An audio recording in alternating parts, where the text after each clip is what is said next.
turabasuhuje kandi tubaha ikaze inshuti mukurikiye Sincere Official channel yanyu bagezaho amakuru n'ibiganiro bigezeho dukesha ijwi rya Amerika. Kora subscribe tugiye dukomeza kubana dore amakuru twabateguriye muri aka kanya. Ibiganiro by'amahoro byagombaga guhuza Perezida Paul Kagame w'u Rwanda na Perezida Felix Tshisekedi wa Kongo muri Angola ntibyabaye. Abanyeshuri bo muri Syria bazamuye amabendera yo mu gihe igihugu cyabonaga ubwigenge ubwo basubiraga ku ishuri nyuma y'ihirikwa ry'ubutegetsi bwa Bashar al-Assad. Aya makuru hamwe n'andi twabateguriye turabagezaho ku buryo burambuye mu kanya.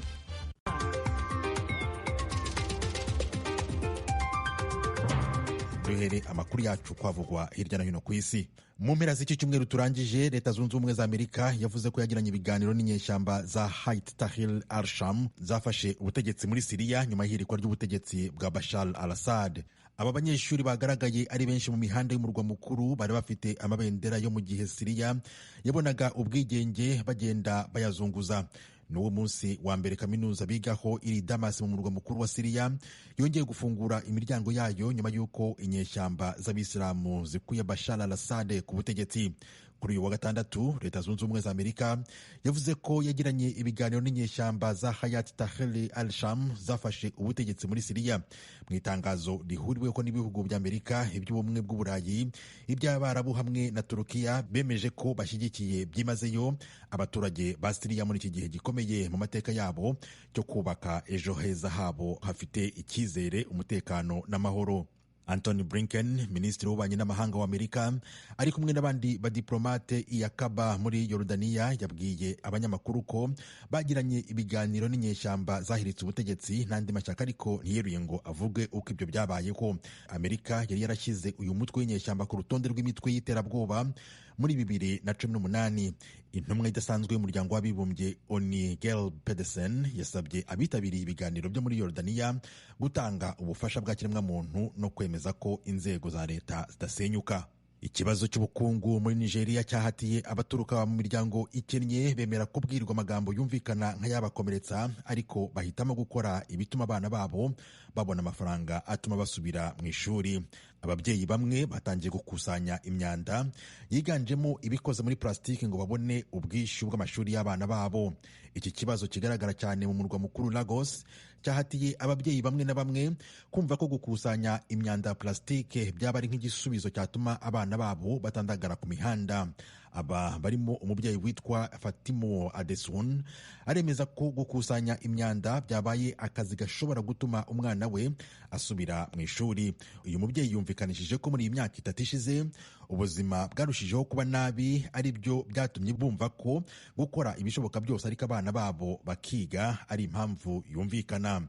Adesom waboneye igisubizo mu gukusanya imyanda ya plastike yavuze ko nubwo ari ibintu bitamworoheye birimo kubwirwa amagambo y'urucantege ndetse ashobora kumukomeretsa, azakomeza gukora aka kazi kugeza umwana warangije kwiga.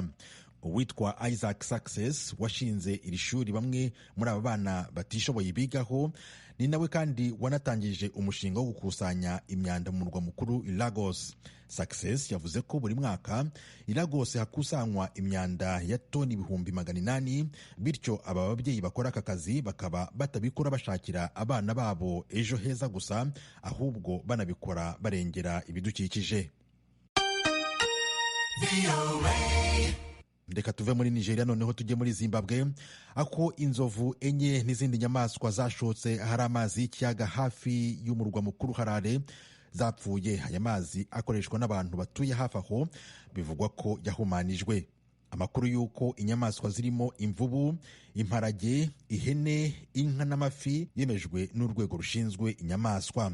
Tina Shefalago, umuvugizi wa pariki yitwa Zim Parks, yavuze ko no mu minsi ishize inyamaswa nyinshi zapfuye kubera kunywa amazi y'ikiyaga cya Chivero yahumanijwe.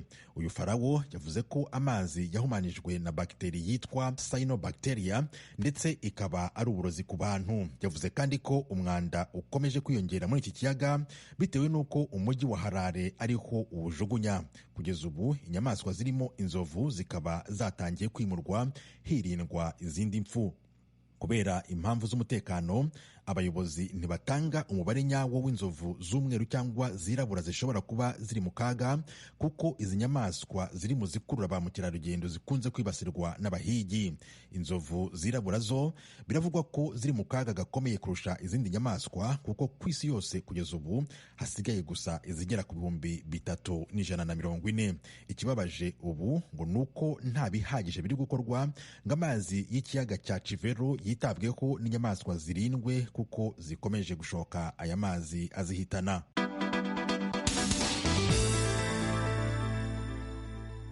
Amakuru ku buryo burambuye tuyahere hano muri Amerika, aho televiziyo ABC News ya hano muri Amerika nyine yemeye kwishyura akayabo ka miliyoni 15 z'amadolari y'Amerika iyaha inzu y'isomero ya Perezida Donald Trump wongeye gutorerwa kuyobora Amerika.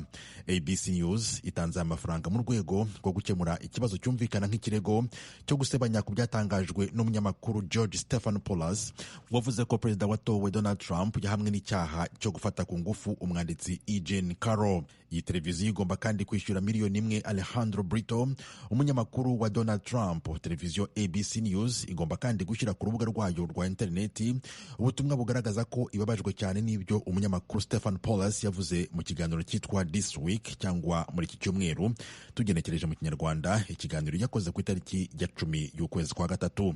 Amasezerano yo gukemura aya makimbirane hagati ya Donald Trump na televiziyo ABC News yasinywe kuri wa gatanu, umunsi umucamanza wo muri leta ya Florida tegetse ko Trump na Stephanopoulos bakicara kugira ngo batange ubuhamya mu rubanza rwagombaga kuba muri iki cyumweru tugiye gutangira, ariko uko ikibazo cyakemuwe ubu ntibikiri ngombwa gutanga ubuhamya. Umuvugizi wa ABC News Jenny Kedas yatangaje ko bishimiye uko impande zombi zageze ku masezerano yakuyeho ikirego ku bijyanye n'ibikubiye mu nyandiko y'urukiko.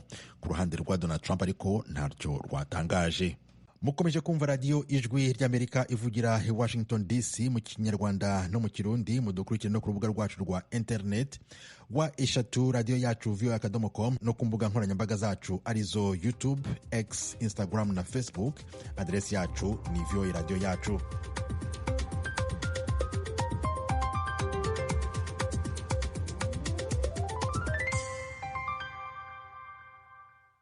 Mbere yuko tujya mu makuru avugwa mu karere k'ibiyaga bigari, banze nsabe mugenzi wanjye Thomas Kamirindi adusubize gato ku wa gatanu w'icyumweru turangije, atwibutse uko urukiko mpuzamahanga rw'ubutabera urwego rwa ONU rw'ubucamanza rwicaye irahe mu Buholandi rugasoza impaka z'akataraboneka ku nshingano z'ibihugu mu kibazo cy'imihindagurikire y'ibihe. Iki kibazo gikomeje kumvikana nk'igihangayikishije isi.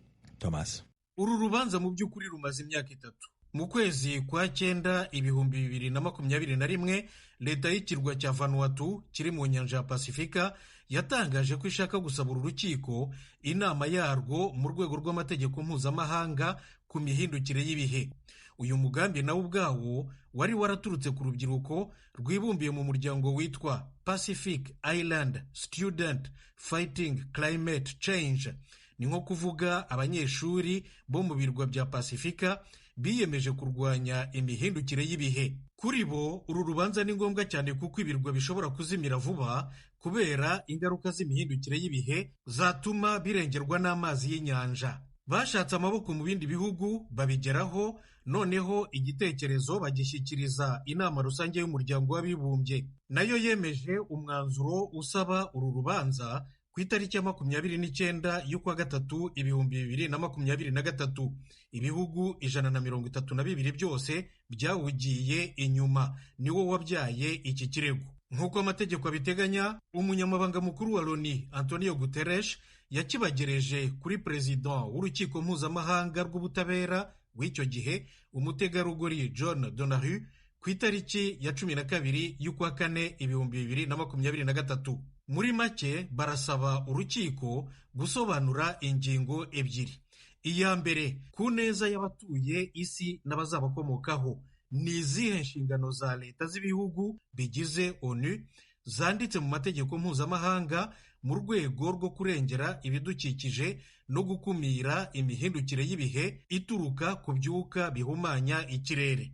Ingingo ya kabiri, ni izihe nkurikizi zemewe n'amategeko mpuzamahanga kuri leta zangiza cyane ibidukikije bigatera imihindukire y'ibihe, bitewe nanone n'ibikorwa byazo cyangwa se bitewe no kwirengagiza inshingano zazo.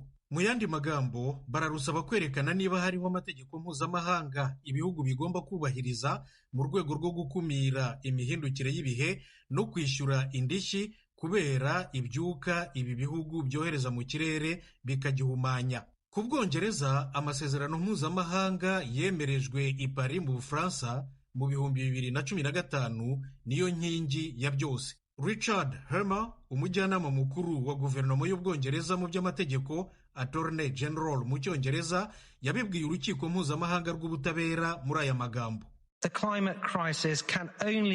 gutsinda icyago cy'imihindagurikire y'ibihe byashoboka ari uko ibihugu byose bikoreye hamwe. Inzira yubaka, inzira nyayo, bityo inzira iruta izindi mu mategeko ni amasezerano ategeka leta zose kurwanya imihindagurikire y'ibihe. Umutima w'ayo masezerano, umutima w'igisubizo cy'ikibazo cy'imihindagurikire y'ibihe, ni amasezerano y'igitangaza i Paris.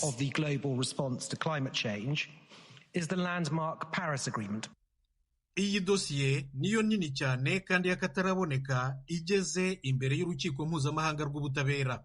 Rwakiriye inyandiko zirenga 150 zisobanura kandi zishyigikiye ikirego.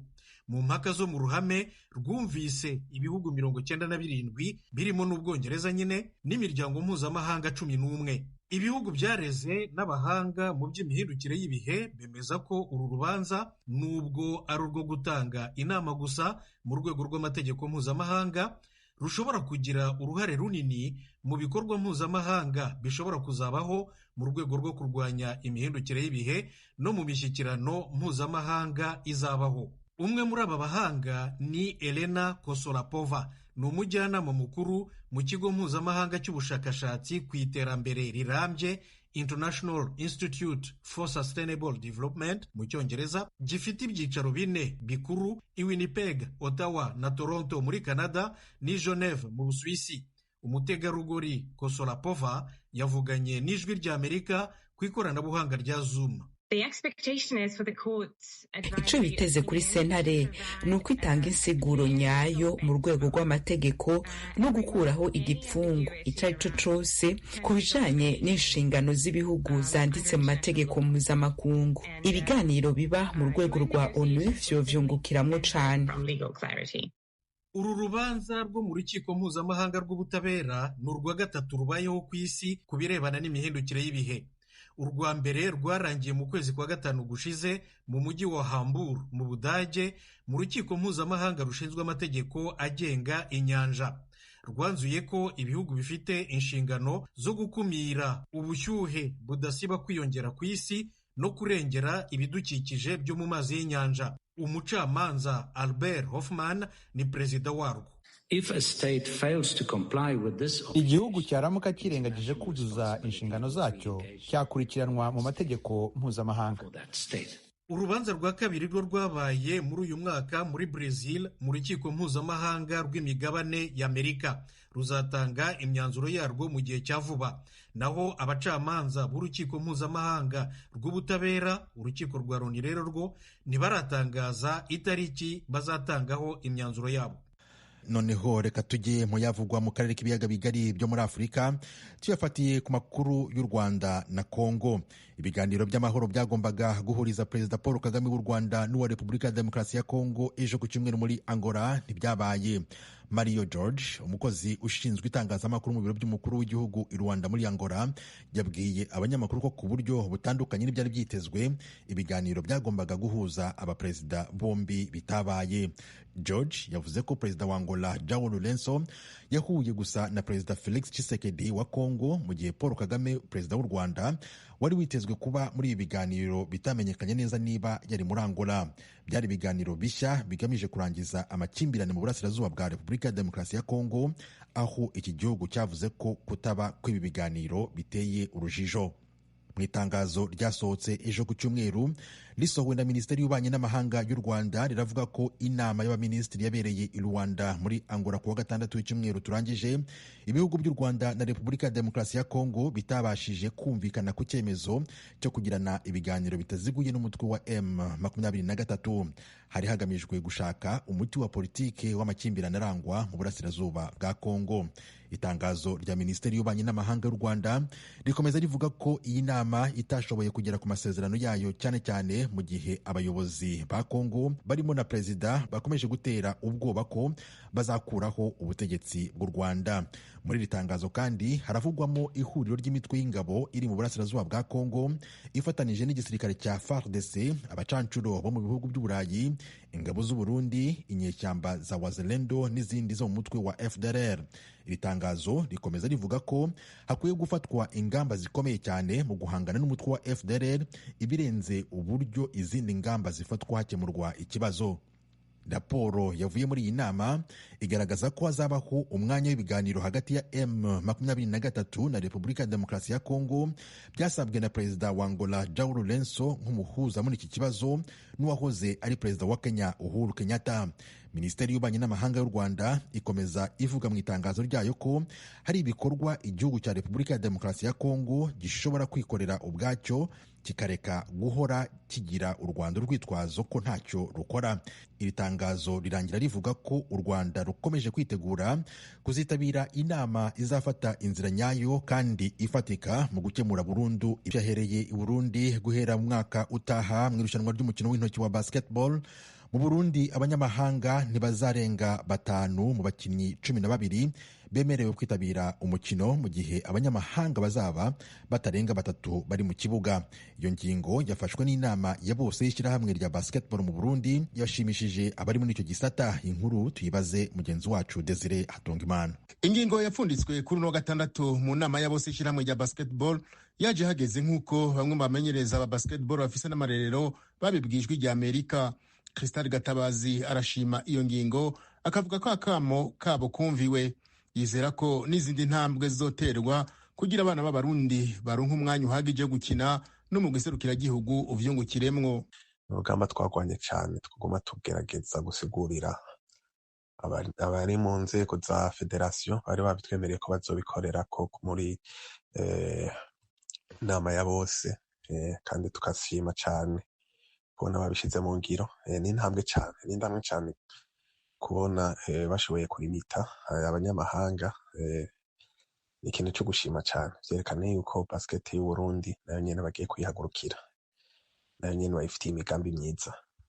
Turiko tuja iyo abandi bari, yego naho tutarashika neza, turiko tuja abandi bari, mugani intambwe nini cyane, n'intambwe yo gukeza. Arsene Bucuti yabaye mu nzego z'ishyirahamwe rya basketball mu Burundi FEBABU, akaba akurikiranye basketball y'u Burundi imyaka myinshi, amenyesha ko iyo ngingo igiye kuzofasha bimwe bigaragara urwaruka rw'u Burundi. Ati mu gihe hari imigwi nk'Urunani, Tigers, Dinamo, Remesha na Rezipo byari bigoye ko abana b'Abarundi babona umwanya wo gukina, abo bana nabo n'akaryo ko kwerekana ico bashoboye. Akamaro kavyo nuko imigwi igiye guha inguvu abakinyi b'Abarundi, babaha akazi bakinira imigwi yabo, mu gihe n'ivyicaro vya bitonya vy'abakiri bato bizoca vyitabwaho kugira beza muri bo bace badozwa muri ivyo bisata vy'abakinyi bamaze kugiraho bigejeje no kwita ba semi professionnel. Turabona yuko basketball igiye gusubira gukomera, kuko uravye bakubajije ati tubwira abakinyi 12 babonetse cyane muri aya mahiganwa, wababura nko mu guserukiragihugu w'amaho. Bizotuma rero mu guserukiragihugu gukomera, kuko abakinyi bamwe mu Barundi bagiye kuronka ibibanza vyo gukinamo. Gatabazi asaba abajejwe ishirahamwe rya basketball mu Burundi kugwiza amahiganwa y'abakiri bato, akanashiramwe uburyo kugira ugo gwaruka rukorere mu ngata abariko barakukuruka na rijya abana b'Abarundi bagiye guhabwa umwanya. Barakwiye rero muri federasiyo kuca bafasha abo bantu bafise bose ugwaruka mu cicaro ca kabiri, eka n'indi myaka itandukanye, kugira habe amahiganwa menshi, kuko murabona yuko abakinyi benshi bakomakomeye bariko baragenda, hariho benshi badasigaje imyaka 2 canke 3. Rero twizere yuko twoshiramo ingufu cyane, federasiyo eka n'igihugu kigashiramo ingufu mu gwaruka, kugira ngo mu mwaka uzaba ari twe tuzusubira kuri rwa rugero, ari twe turungika abakinyi mu Rwanda, mu Uganda, mu nkuko vyahora mu myaka iheze. Ihiganwa ry'umwaka uza rizotangura igerekezo ya 15 z'ukwezi kwa kabiri. Imigwi yahora yitabira iryo higanwa izova ku 8 ibe 12. Muri iyo nama kandi ishirahamwe rya basketball mu Burundi, Hagengirimana Claver harirongoye, yamenyesheje ko bagiye gukora ibishoboka vyose kugira iryo higanwa rizokinirwe ku bibuga vyiza. Desire Hatungimana, Kigali, Ijwi rya Amerika. Reka tuve i Burundi tuzamuka i Kigali mu Rwanda, aho radiyo Ijwi ry'Amerika igiye kubagezaho amateka ya bamwe mu bakinnyi bagiye bahura n'ingorane kubera gukunda agatama cyangwa inzoga cyane, haba mu Rwanda haba no ku rwego mpuzamahanga. Ibi twabiteguriwe na mugenzi wacu Jean Claude Munyandinda uri Kigali mu Rwanda. Inzoga ni imwe mu nzitizi zibangamira iterambere ry'abakinnyi, haba mu kibuga haba no mu mibereho yabo ya buri munsi. Biragoye ko umukinnyi wasomye ku gacupa mbere y'umukino yatanga umusaruro yifuzwaho n'abatoza. Gusa mu mateka ya ruhago yo mu Rwanda mu myaka ya za 80 hari umukinnyi witwaga Katama Kamarondo wakiniraga ikipe ya Mukura Victory Sport, wajyaga mu kibuga amaze kwirenza amacupa 3 y'urwagwa, kandi yagera mu mukino akagaragaza imbaraga nk'iz'imashini, agakina neza, umukino karangira abafana bamuririmba. Amacupa 4 y'amazi y'insina yabaga asigaye kugira ngo akajerekani kuzure. Kamarondo Katama yayanywaga atuje nyuma y'umukino, yishimira intsinzi nta bintu byinshi. Uyu mugabo Kamarondo twamufata nk'irengayobora mu bakinnyi b'umupira w'amaguru washoboye kubangikanya inzoga n'umupira akarinda agera ku musozo w'umuhamagaro we. Abandi bakinnyi benshi tuzi hano mu Rwanda bagiye batamazwa n'umusemburo. Mu myaka ya vuba umukinnyi Rashid Mutebi rutahizamu ukomoka muri Uganda ariko wakiniye amakipe anyuranye yo mu Rwanda yakunze kuvugaho isindwe rikabije ku buryo hari n'igihe yararaga mu muferege w'umuhanda yayoboye inzira imucyura. Aka kaga ko guhembuka ukagera ku rugero rwo kwibagirwa amazina byabaye no kuri Martin Fabrice Twizerimana wakiniye Kiyovu Sport, APR FC, AS Kigali na Police FC. Umunyezamu Habarurema Gahungu wa Bugesera FC na Yannick Bizimana wakiniraga APR FC nabo baherutse guhabwa igihano cy'igifungo cy'iminsi 5 kuko polisi yari yabafashe batwaye imodoka banyoye ibisindisha. Musa Ali Sova ni umukinnyi w'umurundi wakiniye Kiyovu Sport, Sunrise, Musanze FC na Etincelle FC.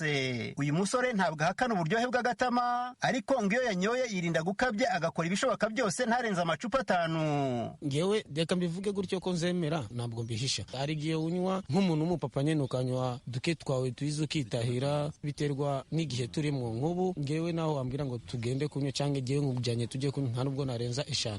Ntabwo ari mu Rwanda gusa abakinnyi bishora mu nzoga zikabangamira umusaruro wabo. No ku rwego mpuzamahanga hari abakinnyi bakomeye barangiye nabi kubera kunanirwa kunywa mu rugero. Umunyabrazil Sampaio de Souza Vieira de Oliveira uzwi nka Socrates yitabye Imana mu mwaka wa 2011 ku myaka 57. Bimwe mu byashyize iherezo ku buzima bw'uyu munyabigwi wakiniye ikipe y'igihugu harimo no kuba yaranywaga inzoga zirengeje urugero. Umunya-Irlande ya ruguru George Best nawe yatabarutse mu mwaka wa 2005 afite imyaka 59. Abaganga bari baramugiriye inama yo kureka inzoga burundu nyuma y'uko umwijima we wari warangiritse bakamuteramo umwijima w'umukorano. George Best wabaye nka mutima muke mu rutiba yavuze ko aho kwicwa n'icyaka yakwicwa n'inzoga, kandi koko niko byagenze. Umwongereza Paul Gascoigne we aracyakukuza, ariko ku myaka ye 57 ahanganye n'ingaruka z'umusemburo wamubanye mwinshi kuva agikina umupira w'amaguru kugeza na n'ubu. Gascoigne ugarijwe n'uburwayi bw'isusumira mbere yo kwinjira mu kibuga azwiho kunywa ibirahuri 9 by'icyotsi cyo mu bwoko bwa brandy, yagera mu mukino imbaraga akazirusha isatura, ariko akenshi na kenshi agakora amakosa yaterwaga n'inzoga. Undi mukinnyi wari warahanye igihango n'inzoga ni Tony Adams, kabuhariwe w'umwongereza wamamaye nka myugariro ukomeye mu ikipe ya Arsenal. Uyu mugabo w'imyaka 58 uko yitwaraga neza mu kibuga ni nako yari afite ibigwi byo guhiga abandi mu kunywa iza yose mu kabari. Gusa igihe cyarageze Tony Adams afata icyemezo cyo kureka inzoga burundu, yinjira no mu muryango ugamije kurwanya ubusinzi. By'akarusho Tony Adams yanditse n'igitabo atanga ubuhamya bushishikariza abantu kwirinda inzoga. Hirya no hino ku isi birasanzwe ko nyuma y'umukino abakinnyi biyakira bagaturitsa za champagne bishimira intsinzi nyuma yo kwegukana ibikombe. Gusa nk'uko tumaze kubigarukaho twifashishije ingero nke muri nyinshi zabayeho, bisaba kwitwararika bikomeye. Wasoma ku kirahure ugasoma usomoka, bitabaye ibyo amaherezo nta yandi ni kwa kundi umukinnyi yishinga uburyohe bw'agasembuye akakavana mu icupa nako kakamuvana mu kibuga. Jean Claude Munyandinda, Ijwi ry'Amerika i Kigali. Desire Hatungimana nawe Jean Claude Munyandinda, ndabashimiye kuri aya makuru ya siporo. Mugire umunsi mwiza no gutangira icyumweru cy'amahoro.